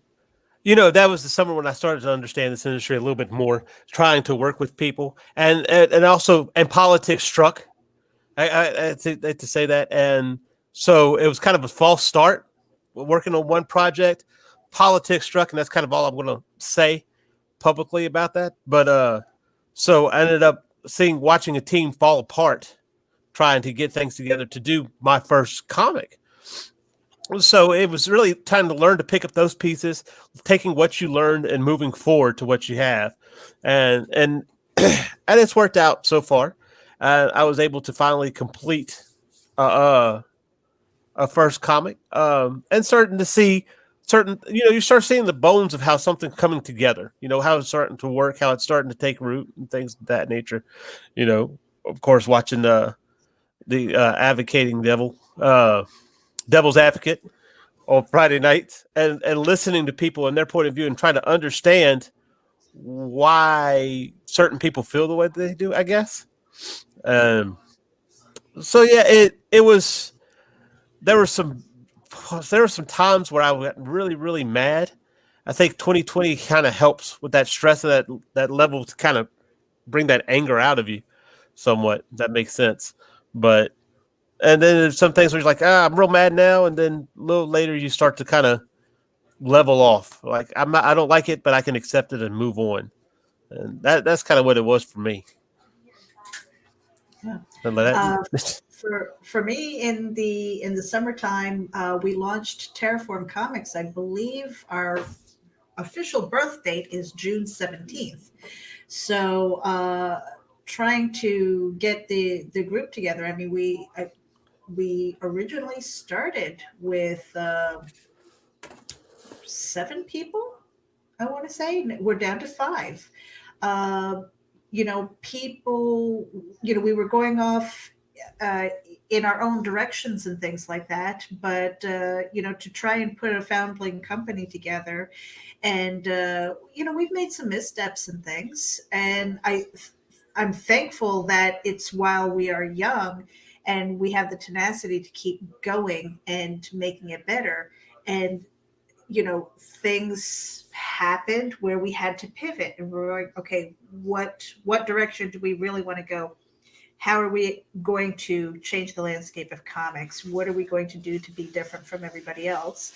And to have Terraform Comics LLC to be a real entity, and gathering people and communicating with them and saying, what do you want to do? What do you want to create? Because we are for creators, by creators, and we just want to make books. That was our focus. And so my focus has been, as far as that, is making sure the website is up, make sure that it's kind of up to date, get our social media up, start following people, and at the same time, I'm doing the whole creative process, working on a script. My biggest frustration with comic books is there is no centralized, correct way to do things. My first script looks nothing like the 4th one that I've worked on. What I sent you see is completely different from what I've done anywhere else. I think that was more prose than anything, because you already had the idea in your head of what to do. It's like, okay, let's create a story, and you draw it. So, but yeah, my first attempt was not good, but as long as I was able to convey to the artist what I was trying to see, through words, they were able to translate into art. So my scripting got better. So this whole summer is about learning the process, being better at it, and constantly being on this learning curve. I don't want to sit still with this. I want to be better and make my way. So I think that's a testament to anybody who's stayed present, who's stayed busy, who's constantly through the summertime put out work. Chuck Pino is one. Travis Gibb is another one. I mean, I've seen other people who have launched their Kickstarters. Daphne Lage, she's getting ready to launch her Kickstarter. Constantly working on their craft. So surrounding myself with people who are doing it, and there are people who are new, where we're kind of linking arms and saying, okay, let's get through this process together. And I love the fact that I'm finding people who are on the same path, and we seem to be on the same wavelength. And the ones who have kind of gone their own way or fallen off or made excuses, I haven't unfriended them. I haven't disassociated myself from them. They've kind of disassociated themselves from me. And that's okay, because I don't need those anchors, not when I'm trying, to get going. Right. Well, and that's the thing about this year, is kind of to our benefit as for myself, being a newbie in this sphere, is that the people who have been doing this, who have been hitting it, have had to slow down. And while it might be to their detriment, it's to my advantage, because now I'm getting to learn things that I might not have been able to learn because they would have been continually putting on their stuff, rightfully so too. So this is kind of giving an opportunity to open the doors and to peek inside of what everybody's doing. I still haven't had a booth at a con yet, so I kind of get a little bit of insight into what that's going to be like, and makes me very nervous. But why? I think you're going to be fine. Well, no, just because I'm not sure how much of a pitchman I can be. Come down. Seriously, come down and hang out with me at a table. I plan on it. Buy a pass. You're close enough that it's not a bad drive. Yeah. You can crash on a hotel room floor with us. I don't care. Yeah. And learn it. Yeah, I'm planning to do it with Meredith. I'm planning to do it with Martha, and they've seen. I don't know why the coloring is so off on me. I had to do something in the background. Nephew's birthday tomorrow, so we're doing a birthday thing right after the show, so I had to get ready. But yeah, I mean, come on down, learn pitches. I mean, to Meredith's credit, yeah, it was do or die, and it was evolve or die, and that was something I stressed to everyone. You had to keep going, or you weren't going to make it to the next thing. Yeah, and people just didn't understand that. Yeah, and I was going to say, yesterday when I was live streaming, it was just on a personal vlog, and I said, why are we live streaming? For me, it is to practice the pitch. It is to practice getting used to talking to people, perfect strangers. And I think it's very difficult when you're sitting here by yourself monologuing and trying to get content out there and give people a reason to tune in. This is a little easier because we can bounce off of each other. We can pass the baton and things like that. But these opportunities, I think it's very important. It's another reason why I've been encouraging Nita to get online and talk, because she, as your sidekick, I hope and I expect that she's going to be there, because when you need to take a break, she can be at the table pitching for your books as well. Because that is a partnership in more ways than one. Yeah, and hopefully she'll have some books too. Yeah, it's going to work both ways, that's for sure. Yeah. And Mike said in 2020, I learned a lot about Kickstarter and sharing out people's work to help them, and that's so important. Yeah. And he chatted with 50 creators, and he believes they are friends now. Mike's definitely a friend of mine. By the way, Mike's the guy who did the amazing thing with the Advocator, where he actually talked about each story. Still blew me away. I've been on the show with Tom Hutchinson, Jamie Noble, Chuck Pinot, and more. You're welcome on this show anytime you want, Mike, as a guest. We actually had an open link earlier tonight. Mm-hmm. And I draw every week virtually with Steph Wilson and watch your show, Rob, most nights. Thank you. I appreciate that. And yeah, I mean, to what you guys are saying, this was again, evolve or die year, and you saw people die. You saw creatively people die. They might be back sometime in 2021 when the coast is clear and the dust is settled, but we're all going to know they left. We're all going to know they gave up and took their stuff and went home. And this wasn't something serious to them. And you see serious creators. I have over 13 projects currently going on right now. So, and of course, come September, the news going into September, the news changes as CNW is fully born. A concept, something I'd spent years perfecting, had now become something new. And that's actually how I run into Michael Lanning. I throw out a thing, who wants to be an anchor? And everyone's like, an anchor? Never heard that for the news. And I remember people being like, what is he doing? And it was something that was always supposed to be bigger than me. Meredith winds up coming on. Originally, I don't think she really wanted to come on, but then she was like, no, she loved the concept so much. She's like, I'll do it. I'll take over a day and I'll be part of it because I think it's worthwhile. Yeah. So she always liked the concept. She was helping me build it behind the scenes. She knew about it before anyone else really did. She was one of those people I was bouncing the ideas off of. And she's like, that's a brilliant idea. That's definitely something that should be what happens. So we started, and CNW was born. At the same time, it's announced that my alter ego, Bobby Gregory, will now be in Scout Comics under Scoop. Yeah. And by the way, I should actually upload that. We're on the previews right now. A weird time to go on previews to compete with Christmas. Yeah. Of course, that's the draw I get. Like, oh, it's Christmas! What a great week! But I mean, but for people who have to understand that, for a comic creator to getting to that book is phenomenal. That is a milestone. It is something that is coveted. So, yeah, that is awesome. Very awesome. But the ironic thing is, it won't be my first time. It'll be one of my first times in Diamond because it's not actually my first time. Rob Andersin has not been in Diamond yet. So now there's pressure for the other persona to make it there. But sure enough, here you go. Cat Dead and Supermom and Ella Fart never forgets. January 211523 is going to be in shops March 24th.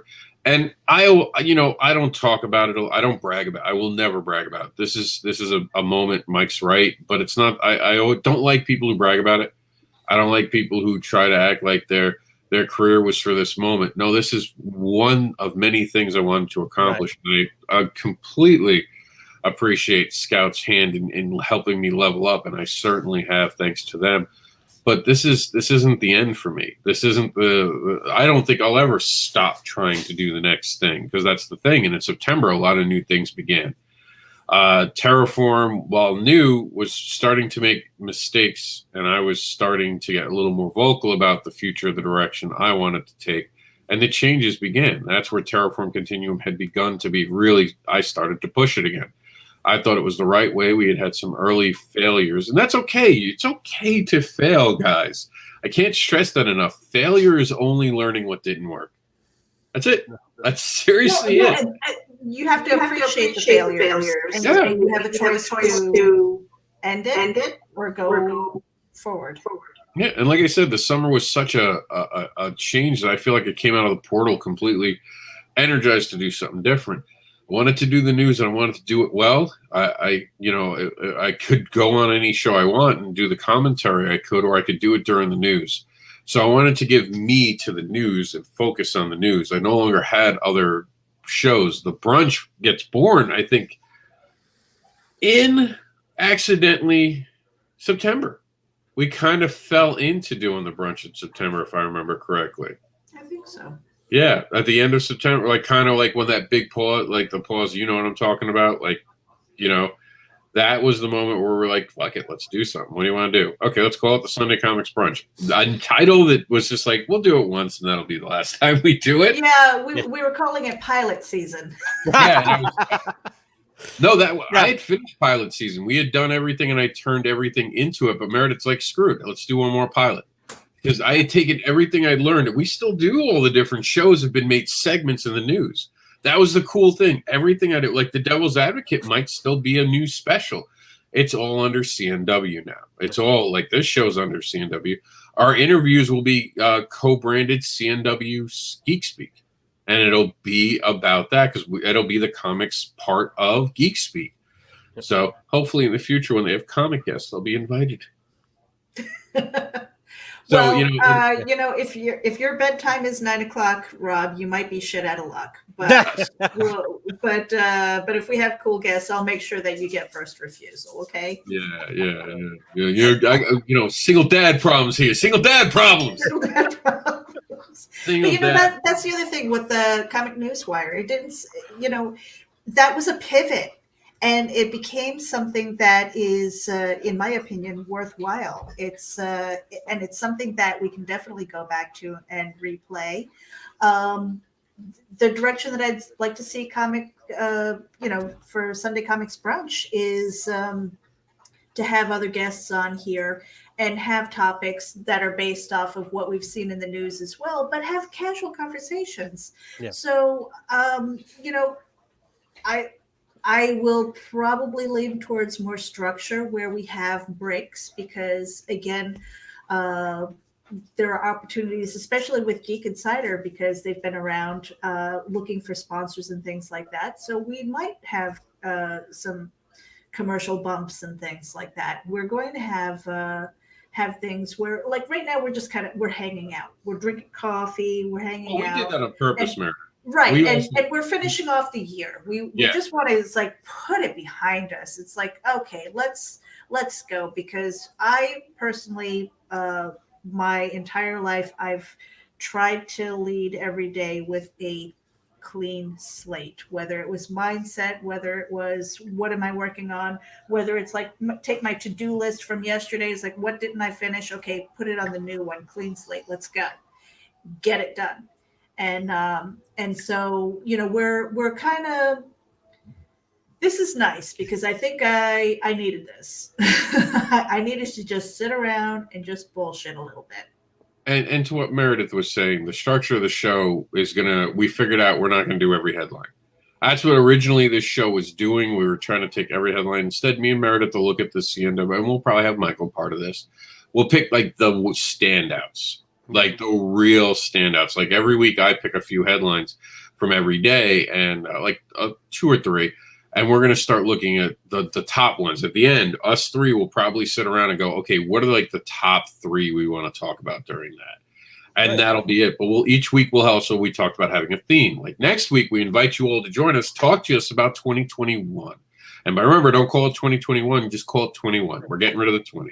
So next week, we're going to be talking about your 21. What are you planning to do? We're not going to talk about it being good or great. No.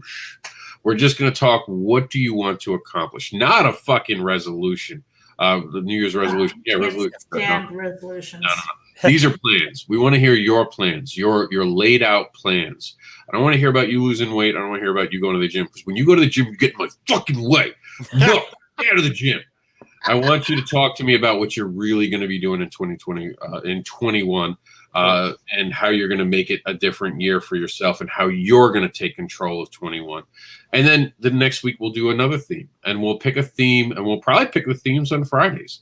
We just happen to know these themes because we talked about it at the beginning of December. We had all this planned out. I like to plan weeks ahead. Meredith probably likes that on me. I don't like lists like she does, but I like long-term planning. I agree with her on that. I'm just not a big list person because I can keep it in my head and most of it doesn't fall out. But, and we talked about this is how we're going to do it. We'll end the year. We'll have a nice casual conversation. And then when the new year, we're going to start rebooking guests. The reason you haven't seen a lot of guests is we understood it was the holidays. And I didn't want to have, God bless you. God bless you. My sister walked in the cold this morning. She's all stuffy now. I didn't want to have a show where we were like, you have to show up. It's a holiday weekend. You know, I wanted it to be these couple weeks casual, but we're going to start booking for next week. I think I already talked about on my Yana, the You're Not Alone, and I'm going to put out a thing on Monday. I'm letting everyone have the weekend. I'm not really talking about anything, but come Monday, even though we don't restart the CNW news program yet, we'll wait till 2021. We're going to start building the blocks towards 2021. So we can get rid of the 20 and just call it 21. Remember, get rid of the 20. I'm even trying to learn to get rid of it because we've been programmed. It's 2009. Remember, like it was, 2009, 2000. Stop it. We see what happens with 2020. But yeah, you'll see a better format. And it'll be this. We'll be talking to each other. We'll be casual, cool, chill. With bumps will return. I think we just did stop doing the bumps just because we've been so like chill with the show the last couple weeks. And we know that this is just a time to relax with each other. But you'll see the different structure, and like Meredith said, it's going to have that fresh baked smell to it of a plan. Today it was just going to be us hanging around. So now we get into October, Halloween month, with a month that will credit to Halloween. Halloween happened. Halloween happened across America. No one gave a shit. People went trick-or-treating. People got dressed up. The human spirit was shown. I think Halloween was something that people look forward to more than ever. And this was the first time we saw where a holiday in a retail store wasn't ready, as it sold out. Halloween sold out. There was no real holiday clearance. Even when you went to Spirit, people were selling out. People got dressed and just stayed home and had home parties that they had to hide underground to have these parties. Yeah. Saturday Night Live came back and started making fun. We had Jim Carrey as Biden, and he couldn't help but take digs at Biden too. So it was a Saturday Night Live kind of took digs at both sides because that they became a very kind of cool thing that way, and it was funny. And it seemed like the energy of humanity was starting to come back. Am I wrong? Or did you start to see people like be a little happier and be a little more excited? Like just around the time of Halloween, there's this cool energy that showed up. I think with Halloween, it's such a social holiday because you have your Thanksgiving and your Christmas, which is family and people and friends you know. But with Halloween, you go trick or treating, you got to go out and you got to go see people at their houses. So to kind of see that I was in a neighborhood and we took the kids to trick or treating in my sister-in-law's neighborhood, and everybody was out, everybody was having fun, nobody got sick, so everything worked well. People even set up their houses where they weren't going to be home just to have stuff. So it really, yeah, I agree. I think human spirit definitely came out at that time of year. It really shone through. Pandemic be damned, as it were. Well, that's it. I think a lot of people went out there and just said, I call bullshit. It's time to live my life. The kids have been cooped up long enough. Let's get them in costumes. Let's go trick-or-treating. Let's start opening the doors again. If anything, to that point now, we understand a little bit more about the virus. We know who we need to protect and things like that, and we act accordingly. I am all for, personal responsibility because I'm a grown-ass adult and I lived this long, and Rob and I, we were talking about this before. It's like we grew up, we were drinking out of the hoses, it's like we were sneaking cigarettes and stuff like that. I was making Harvey Wellbangers for Dad when I was 5, so I lived this long. It's like, at this point, I call bullshit. Yeah, I'm not dead yet, Every holiday, they would give me booze and stuff. It's a big thing I won't do with my kid. He's not allowed to drink anything. Like, he has to be 21. I think that was dangerous because it kind of shows, it's okay to drink. And I don't think you should do that with a kid. That's my personal thing. Because we weren't watched. No one cared where I was. I grew up we had booze all the time, so when I hit 21, I didn't go wild and crazy like all my other friends who were like, woohoo. I went wild and crazy at 15. Yeah, I was like, but that was it. By the time you hit 21, it wasn't a mystery. It's just like, yeah, whatever. Yeah. You were probably the more responsible one when your friends were getting stupid. Yeah, because I already done it. I'm like, you guys really? Yeah. Like, you waited this long to get this done? Yeah. 14. I did the same thing with my kids. I didn't bring home little nips like my dad did, but I was like, hey, if you want a glass of wine, hey, if you want to try a beer. I never said no, but they weren't sneaking into the liquor cabinet either. And I was. I mean, maybe they were at their friend's house because their friends were doing it, and their friends were like, "He, we're doing something naughty." But my kids were like, No, I was bad. The rule was you do not drink and drive. I would go to places like apartment complexes and switch their lawn garden stuff between neighbors. I would knock on people's doors and ask if I could use the bathroom. When they said no, I used the bathroom at their doorstep. Michael said, I heard Meredith slightly different as she said, "Get her done." Did you say get her done? I did say get her done. We got to get her done. We got to get her done. Would be great to hear what creators hope to get out in 2021. Yes, Michael. I if you are a creator, get your stuff together, write your speech, show up next week and stump to be a creator in 21 to take notice of. I could have done that better. I wish I had that one back. COMiX talk with Pops Van Sant said, Pops handed the reins to Comic-Con to someone else successfully to attend my son's wedding in October. Was wonderful. And congratulations on that too. Mike said we had people over for Halloween, but no trick-or-treaters. We love Halloween, and Trish and I got married on Halloween. Oh, that's awesome. Oh, congratulations. Yeah. Yes. Usually I make jokes about people being married, but I got to say, Mike and Trish really seem like a couple that loves each other. Like I've seen their social media and all that. And like Michael and Trish, and I don't know why, but like Meredith and Pat, like they're like the Ryan Reynolds and Blake Lively of like awesome. They're awesome. I've seen the behind the scenes stuff, some of the things they do, and it's funny. It's just funny the way that they treat each other. I didn't have that in my relationship. I can't say anything more because this is being recorded, and I just realized that. So we're just going to move on to the next topic. So that doesn't come up in a child custody case. We did have candy if we got trick-or-treaters. I didn't get one. Not a single trick-or-treater. A lot of people did the more contained thing. I do want to say this as we transition to November. There was no Halloween spike. You guys remember that? There was no Halloween spike for whatever reason. Nothing. And we did glaze over. I had someone had texted me why we didn't talk about protests.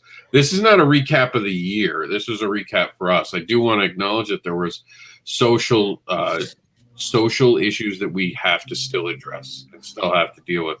This is not what this show's about. Notice we stayed a lot away from politics. That kind of plays into politics. So it's not like we're trying to snub it, just for the record.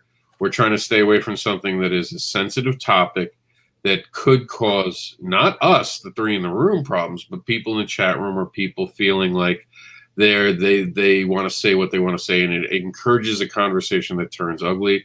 We didn't want that today. So that's why I think all of us chose not to acknowledge and talk about that. Horrible things happened this year that we also didn't mention throughout the year. A lot of things like, we didn't talk about Brazil being on fire. We were talking about our perspective and our memories and what directly affected us. Now, it's not to say that things didn't affect us that we want to talk about right now, but we're just choosing not to because we're live. And you have to understand we're a 2-hour show. I think rushing through that would feel wrong. That's a conversation that we have to continue to have, and it's not over yet. So I don't think anyone's ready to just talk about it. We're not doing a wrap up for the year. We're doing our take on the year. Mm-hmm. And I'll admit that has definitely changed how I look at the world, and I'll acknowledge that. But I also don't want to get into it because I think the conversation's ongoing. And I think we're going to have to continue it through 2021, possibly 22, 21. And again, I caught it after I said that. We have to continue these conversations. We're not done. We're just beginning. So that's not a year thing. That's a thing we have to fix in general. I think we could all agree with that. And I think that's why none of us have really talked about it and only talked about directly impacting on us and how we have viewed certain aspects. There's a lot of this year that we're not talking about, guys. We only have 2 hours. You can't wrap up a 2020 in 2 hours. It's just impossible. We just talk about the deaths of people and react to all the deaths of people that we haven't talked about this year. Mm-hmm. So please don't take it as a snub to any one particular thing that we haven't talked about. It's hard to be live and talk about things and try to be as honest as we can be while feeling rushed to get it done in 2 hours. So there are some things we just haven't acknowledged, like the famous cathedral that was on fire isn't really something that anyone talked about, but that was a big deal too. And 2020 is a Ken Burns documentary. That's how there's to it. There's so much stuff that has happened here, and you talking about Brazil burning, you forget about Australia and everything. So There's no way you can encompass that in what we're doing here. No. Anita says it was the kids wearing masks. Not a bad call. All the kids in our little hood got together and went house to house in masses. It was pretty cool, and only had to open door once and got to see them all at once. Yeah, social distancing, Pops. Social distancing, man. No, I'm kidding. That sounds wonderful. Wonderful. And they got to see each other at least one day in the same place this year. And that was it. And there was no spike after that. I just think we should avoid November. If anyone wants to talk about November, I'm good. I survived November 2020 is how I'm going to put it. And there was that's it. I got nothing else to add about November 2020. Nope. Don't want to talk about it. No, thank you. I'm good. On to December. That's out right on. Michael, anything for November? I finished my first interiors for a comic book on the 25th. Awesome. So that's going to be a milestone for me. So, and there was some good things that happened in November too, like the fact that it ended. So then we went on to December, and December was a weird month. It was doom and gloom. Like we started December, like it felt like Resident Evil. You're all going to die. I don't have the little girl British accent. If I did, it'd be like, we needed a Ness, you have failed us. She could have come on right now and sounded like a little girl and said, you're all going to die. That's how December felt like it started. Because they were like, if you go to Thanksgiving, everyone's going to die. And then December was like, I hope you're happy. Everyone's dying. That was like how December felt like it was a RoboCop thing. Like, you're all going to be punished now for enjoying Thanksgiving. And, we did get in December our vaccine. We have gotten, thank God for those. We have vaccines. There are some people who don't want to take vaccines. There's a whole debate about it. I don't care. It's the way forward. I'm one of those. It's the way forward, though. It really gets us to be in a different conversation in 21. And that's all that matters. I'll take the shot. I'd said as soon as they offer it to, and I don't like the shots. I'll have a bad reaction. I'll be that guy who grows another head for a day, and I'll be on the floor crying. I took an antibiotic one time, and I got teary-eyed at a Hallmark commercial. So I don't care. I'll take those side effects to get back to Comic Cons. I am very hopeful for the future, and I really hope that this is our way forward. This is the way to the next group of years where we don't deal with something like this. Sadly, these things seem to be popping up more and more. I just hope we're more ready in the next one. But I will be taking the shot as soon as humanly possible. Jax will not be able to get a shot yet. He is not eligible. They're not giving it to kids his age, so I will take it for my family so I can see my family. That is a personal choice, and that's what this is. Us being able to get a personal choice in America. Whoever doesn't want to take it, I don't care. I'll have mine. It won't matter to me.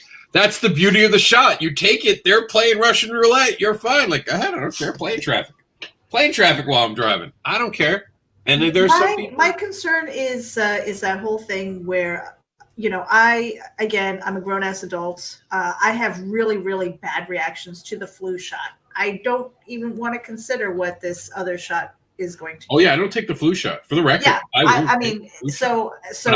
there's no way that I would take that. And a lot of people are like, for those who say, "Oh, I wish you die," okay, you're blocked. That's instant block.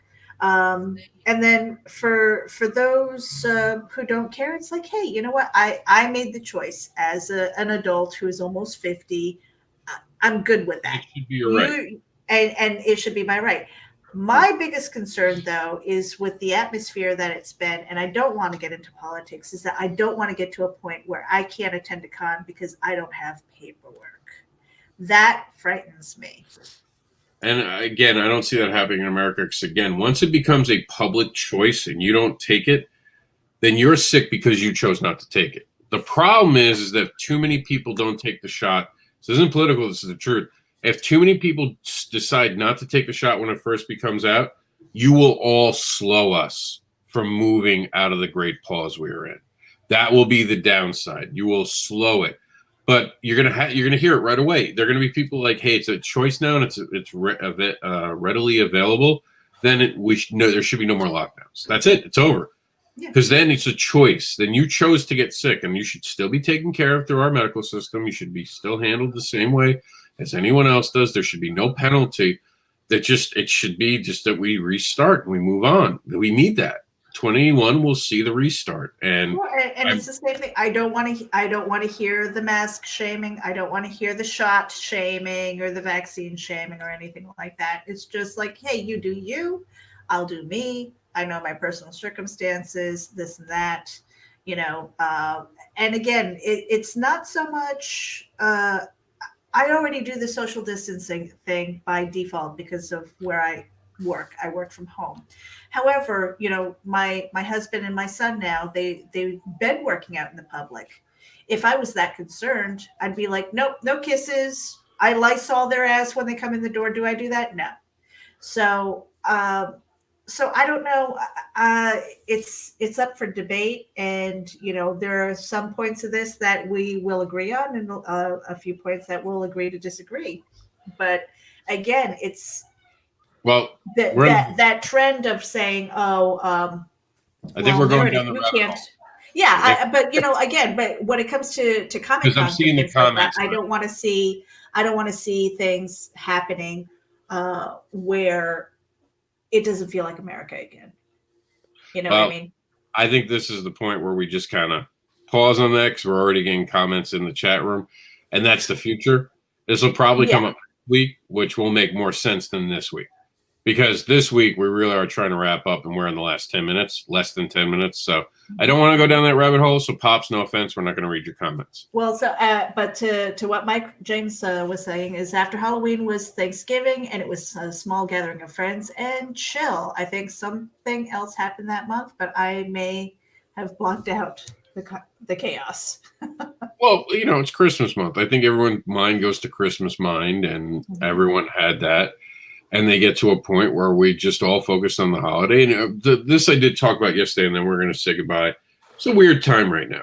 I'm going to end the show before everyone says goodbye, for me at least, saying that it's okay to kind of be looking back now for the next couple of days. You guys heard us just tell you the basic stuff racing through the room, and it really is. This is the things. And I could tell you that as soon as we moved on from a month, I thought of 3 other things that happened that month that I wanted to go back.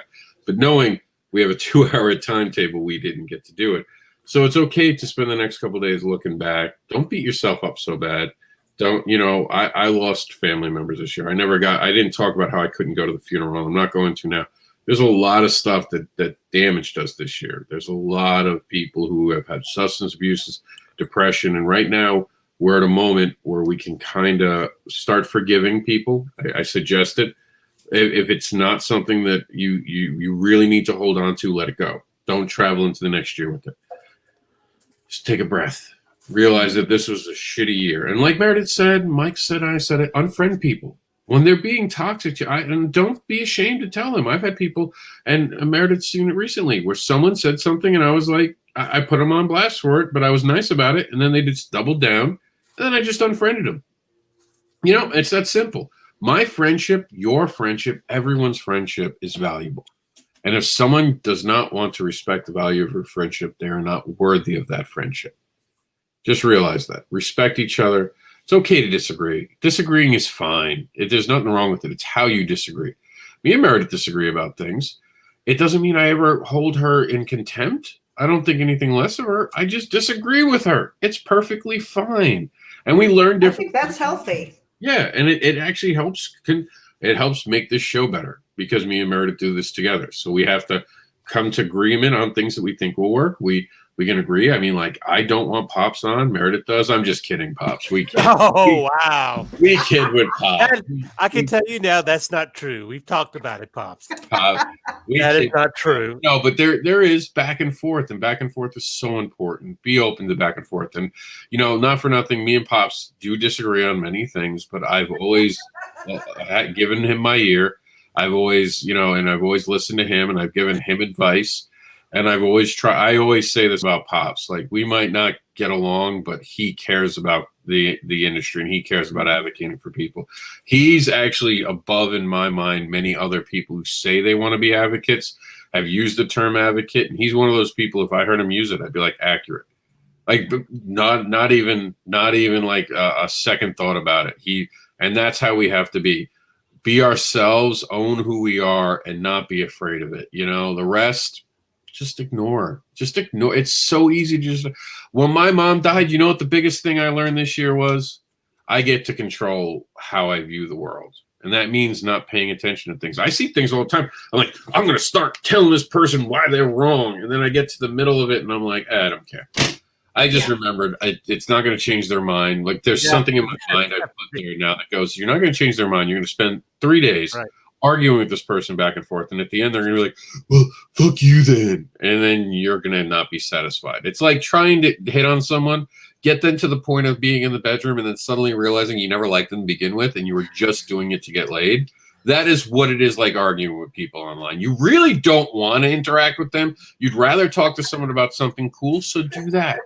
Go talk to someone about something cool. Don't try to sleep with someone.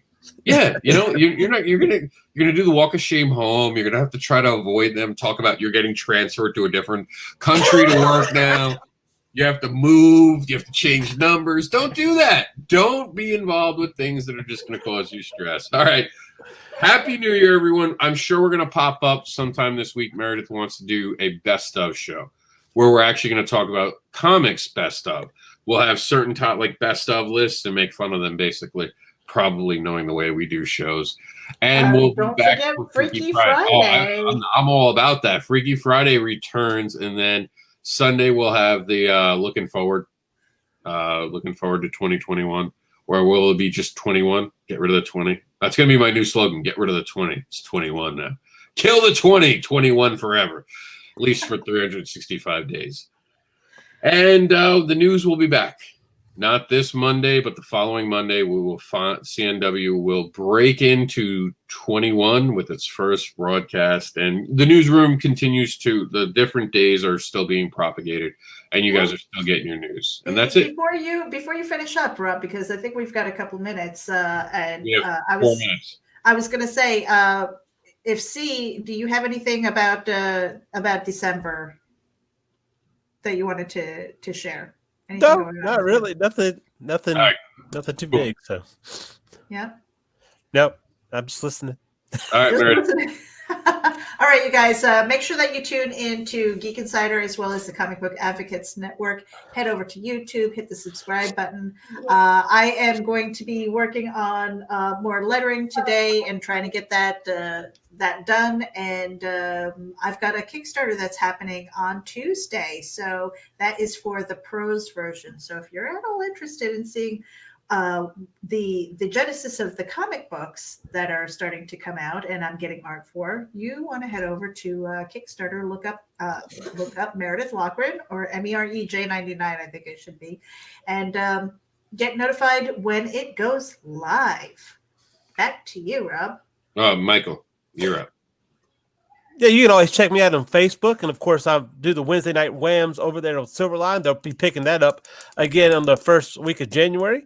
Of course, coming up in this year, I hope to have a couple of things coming out that will be published. And you'll hear about it so much, you'll get tired of hearing about it. So, back to you, Rob. All right, ComCron is on the ComCron 10 is on the 1st and 3rd. I'm on the 1st somewhere. Pop said I'm doing the intro show with him, if I'm not mistaken. So I'll do that. We'll do Freaky Friday. If CromCon can fit Freaky Friday into its schedule, you guys can have it. What time are we doing that anyway, Meredith? I figure it's going to be like a 9 o'clock show, right? It'll be like 8 or 9. 8 or 9. And I'll let you determine that because you have the evenings that. Jack's is on vacation. This is the one time I can break the rule because he doesn't have school in the morning. And his whole Christmas, you knew was going to throw him. Mm-hmm. You know Christmas is going to throw him. You know New Year's is going to throw him. You don't want your kids. Let's shoot for 9 o'clock then. Yeah, 9's fine with me. 9 on Friday, we will be doing it. So, Pops, if you don't have something at 9, you want to schedule it, that's fine. We are literally down to our last minutes of the last breakfast brunch this year. Thank you for all tuning in. Remember, Creator Panel 1. We didn't talk about it today because it's the future stuff. But it comes out literally the 29th. It's going to be on Tuesday. You're going to be able to get an anthology that was made despite the pandemic. That's right. We all came together. We continue to do it. I'm super excited about it. Can't wait for you guys to get your hands on a copy of it. We are out. That's it. Thank you for tuning in. You guys get to See you next year. You get to see, yeah, see you next year. See you next year for the brunch, definitely. And yeah, that joke's not going to get old. It's going to be all week, people. Anytime I'm on You're Not Alone, you're going to be like, well, I guess we'll see some of you next year. Remember, comics are awesome.